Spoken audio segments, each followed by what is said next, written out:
Hi hello ನಮಸ್ಕಾರ, welcome to Ashwavega news. ನಾನು ಶ್ರೀನಿವಾಸ್ ವೈದ್ಯ. ಕರ್ನಾಟಕದ ಹಾಲಿ ಮುಖ್ಯಮಂತ್ರಿ ಆಗಿರುವಂತಹ ಡಿ ಕೆ ಶಿವಕುಮಾರ್ ಅವ್ರದ್ದು ಅದೇನು ಮಾಸ್ಟರ್ ಮೈಂಡ್ ಅಂತೀರಾ ನೋಡಿ. ಯಾಕೆಂತಂದರೆ ಅವ್ರ ಥರ ಆಲೋಚನೆ ಮಾಡುವಂತಹ ಬೇರೆ ಯಾವ ನಾಯಕರು ಕೂಡ ಇವತ್ತಿನ ತನಕ ಬಂದಿರಲಿಕ್ಕಿಲ್ಲ ಅಂತ ಅನಿಸುತ್ತೆ. ಅಬ್ಸಲ್ಯೂಟ್ಲಿ ಹೌದು. ಯಾಕೆ ನಾನು ಈ ಮಾತನ್ನು ಹೇಳ್ತಾ ಇದ್ದೀನಿ ಅಂತಂದರೆ, ಮುಖ್ಯಮಂತ್ರಿಯಾಗಿ ಇನ್ನೂ 2 ತಿಂಗಳು ಸಂಪೂರ್ಣ ಆಗಿಲ್ಲ. ಈಗಾಗಲೇ ಡಿ ಕೆ ಶಿವಕುಮಾರ್ ಅವರು ಅದೇ ಕುರ್ಚಿಯಲ್ಲಿ ಕೂಡೋದಕ್ಕೆ 20 ವರ್ಷಗಳ ಸುದೀರ್ಘ ಪ್ಲ್ಯಾನನ್ನು ಹಾಕ್ತಾ ಇದ್ದಾರೆ. ಅಂದರೆ ಮುಂಬರುವಂತಹ ಎಲೆಕ್ಷನ್ಸ್, ಅಂದರೆ ಮುಂಬರುವಂತಹ ವಿಧಾನಸಭಾ ಚುನಾವಣೆ 2028 ಏನು ಬರುತ್ತಲ್ಲ, ಆ ಎಲೆಕ್ಷನ್ಸ್ಗೆ ಈಗಲಿಂದಾನೇ ಪ್ರಿಪರೇಷನ್ನ ಪ್ರಾರಂಭ ಮಾಡಿದ್ದಾರೆ. ಮತವನ್ನು ತಮ್ಮ ಹತ್ತಿರಕ್ಕೆ ಸೆಳೆದುಕೊಳ್ಳೋದಕ್ಕೆ ಈಗ ಡಿ ಕೆ ಶಿವಕುಮಾರ್ ಅವರು ಮುಂದಾಗಿದ್ದಾರೆ. ಹೌದು, ಡಿ ಕೆ ಶಿವಕುಮಾರ್ ಅಂತಹದ್ದೇನು ಮಾಡಿದ್ದಾರೆ ಅಂತೀರಾ?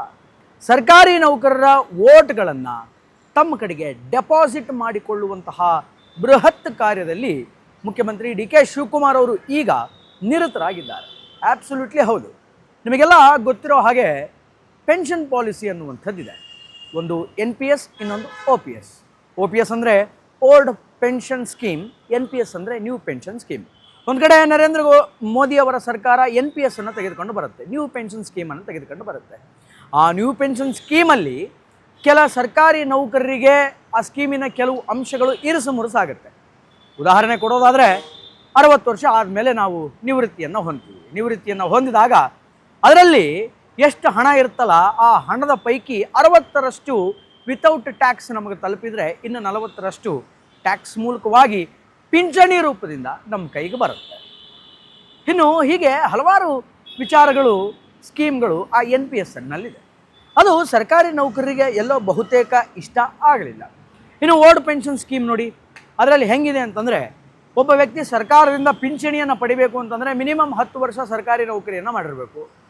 ಇನ್ನು ಅದರ ಜೊತೆಗೆ ಆತ ರಿಟೈರ್ಡ್ ಆದಮೇಲೆ, ಅಂದರೆ ನಿವೃತ್ತಿಯನ್ನು ಹೊಂದಿದ ಮೇಲೆ ಆತನ ಸ್ಯಾಲರಿ ಎಷ್ಟಿರುತ್ತೆ ಅದರ 50ರಷ್ಟು ದುಡ್ಡು ಆತನಿಗೆ ಪಿಂಚಣಿ ರೂಪದಲ್ಲಿ ಬರುತ್ತೆ. ಬಹಳ ಆರಾಮಾಗಿತ್ತು, ಹಾಯಾಗಿತ್ತು. ಹೀಗೆ NPS ತೆಗೆದುಕೊಂಡು ಬಂದ ನಂತರ ಇಲ್ಲಿ ಸರ್ಕಾರಿ ನೌಕರು ಅದಕ್ಕೆ ವಿರೋಧ ಮಾಡೋಕ್ಕೆ ಸ್ಟಾರ್ಟ್ ಮಾಡಿದ್ರು. ಇದನ್ನು ವಿರೋಧ ಮಾಡ್ತಾ ಇರೋದನ್ನು ಅಡ್ವಾಂಟೇಜ್ ಆಗಿ ತಗೊಂಡಂತಹ ಇಲ್ಲಿನ ಕಾಂಗ್ರೆಸ್ ಸರ್ಕಾರ, ನಾವು ಮುಂದೆ ಅಧಿಕಾರಕ್ಕೆ ಬಂದರೆ NPS ಬದಲಾಗಿ OPSನ್ನೇ ಎಕ್ಸಿಕ್ಯೂಟ್ ಮಾಡ್ತೀವಿ, OPSನ್ನೇ ಜಾರಿಗೆ ತೆಗೆದುಕೊಂಡು ಬರ್ತೀವಿ, ಅಂದರೆ ನಿಮಗೆ ಓಲ್ಡ್ ಪೆನ್ಷನ್ ಸ್ಕೀಮನ್ನೇ ಮತ್ತೆ ತೆಗೆದುಕೊಂಡು ಬರ್ತೀವಿ ಅಂತ ಹೇಳಿದ್ವಿ. ಇದನ್ನು ಕೇಳಿದಂತಹ ಸರ್ಕಾರಿ ನೌಕರು ಸಿಕ್ಕಾಪಟ್ಟೆ ಖುಷಿ ಆದರು. ಈಗ ಅದನ್ನು ಜಾರಿ ಮಾಡ್ತೀನಿ ಅಂತ ಡಿ ಕೆ ಶಿವಕುಮಾರ್ ಅವರು ಮುಂದೆ ಹೊರಟಿದ್ದಾರೆ. ಡಿ ಕೆ ಶಿವಕುಮಾರ್ ಅವರು ಎಲ್ಲ ಸರ್ಕಾರಿ ನೌಕರರಿಗೆ ನೇರವಾಗಿ ಹೇಳಿಬಿಟ್ಟಿದ್ದಾರೆ, ನೀವು ನನಗೆ ಸಪೋರ್ಟ್ ಮಾಡಿ, ನಾನು ನಿಮಗೆ ಸಪೋರ್ಟ್ ಮಾಡ್ತೀನಿ ಅಂತ. ಅಂದರೆ ಮುಂದಿನ ಎಲೆಕ್ಷನ್ನಲ್ಲಿ ಸರ್ಕಾರಿ ನೌಕರರೆಲ್ಲರೂ ಕೂಡ ಕಾಂಗ್ರೆಸ್ ಪಕ್ಷವನ್ನು ಗೆಲ್ಲಿಸಿ ಮತ್ತೆ ನನ್ನನ್ನು ಮುಖ್ಯಮಂತ್ರಿಯನ್ನಾಗಿ ಮಾಡಿ, CM ಅನ್ನಾಗಿ ಮಾಡಿ, ಮತ್ತು ನನ್ನ ಅಧಿಕಾರಕ್ಕೆ ಏರಿಸಿ ನಾನು ನಿಮಗೆ ಬೇಕಾದಂತಹ ಎಲ್ಲ ಸವಲತ್ತುಗಳನ್ನು ಮಾಡಿಕೊಡ್ತೀನಿ ಅಂತ ಡಿ ಕೆ ಶಿವಕುಮಾರ್ ಅವರು ಪರಸ್ಪರ ಅಂಡರ್ಸ್ಟ್ಯಾಂಡಿಂಗ್ ಅಗ್ರಿಮೆಂಟನ್ನು ಸರ್ಕಾರಿ ನೌಕರರ ಜೊತೆಗೆ ಮಾಡಿಕೊಂಡಿದ್ದಾರೆ. ರಾಜ್ಯದಲ್ಲಿ ಬರೋಬ್ಬರಿ ಏನೂ ಇಲ್ಲ ಅಂತಂದರೂ 29 ಲಕ್ಷದಿಂದ 30 ಲಕ್ಷದಷ್ಟು ಸರ್ಕಾರಿ ನೌಕರರಿದ್ದಾರೆ.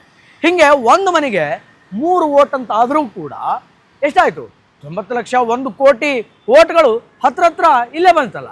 ಹೀಗೆ 1 ಕೋಟಿ ವೋಟ್ಗಳನ್ನು ಈಗಿನಿಂದಾನೇ ಭದ್ರಪಡಿಸ್ಕೊಂಡು ತಮ್ಮ ಜೇಬಿನಲ್ಲಿ ಇಟ್ಕೊಂಡು ಹಾಯಾಗಿ ಆರಾಮಾಗಿ ಮುಂದಿನ ಕೆಲ ವರ್ಷಗಳ ಕಾಲ ಮುಖ್ಯಮಂತ್ರಿ ಕೆಲಸವನ್ನು ನಿರ್ವಹಿಸುವಂತಹ ಒಂದು ಮಾಸ್ಟರ್ ಪ್ಲ್ಯಾನಲ್ಲಿ ಡಿ ಕೆ ಶಿವಕುಮಾರ್ ಅವರಿದ್ದಾರೆ.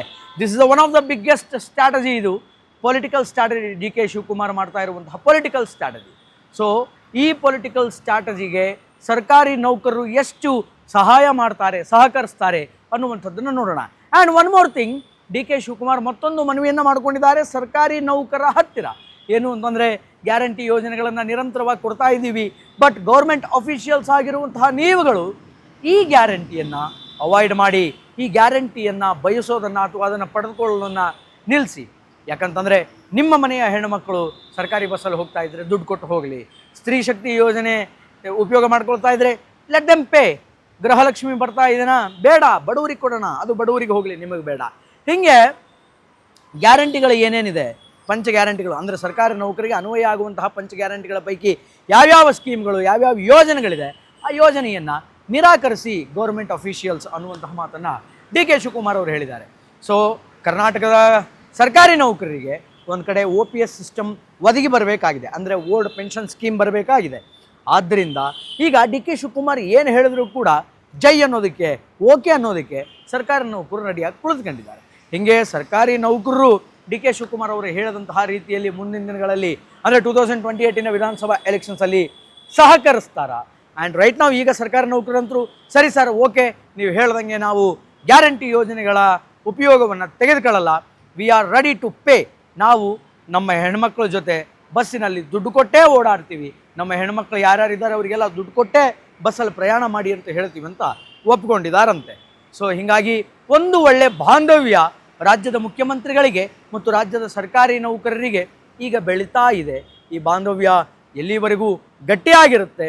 ಇನ್ನು ಕೊಟ್ಟಂತಹ ಮಾತಿನಂತೆ ಮುಂದಿನ ದಿನಗಳಲ್ಲಿ ಡಿ ಕೆ ಶಿವಕುಮಾರ್ ಅವರು ನಡೀತಾರಾ, ಓಲ್ಡ್ ಪೆನ್ಷನ್ ಸ್ಕೀಮನ್ನು ತೆಗೆದುಕೊಂಡು ಬರ್ತಾರಾ, ಈ ಸ್ಕೀಮಿಂದ ಮತ್ತೆ ರಾಜ್ಯದ ಸರ್ಕಾರಿ ನೌಕರರ ಮುಖದಲ್ಲಿ ಸಂತಸ ವ್ಯಕ್ತವಾಗುತ್ತಾ, ಅದರ ಜೊತೆಗೆ 1 ಕೋಟಿ ವೋಟ್ಗಳು ಡಿ ಕೆ ಶಿವಕುಮಾರ್ ಅವರಿಗೆ ಡೆಪಾಸಿಟ್ ಆಗುತ್ತಾ, ಆ ಎಲ್ಲ ವೋಟ್ಗಳು ಇವರಿಗೆ ಬರುತ್ತಾ ಅನ್ನುವಂಥದ್ದನ್ನು we have to wait and watch.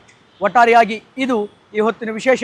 ನೋಡ್ತಾ ಇರಿ ಅಶ್ವವೇಗ ನ್ಯೂಸ್, ಇದು ಸತ್ಯಾನ್ವೇಷಣೆಯ ಓಟದಲ್ಲಿ.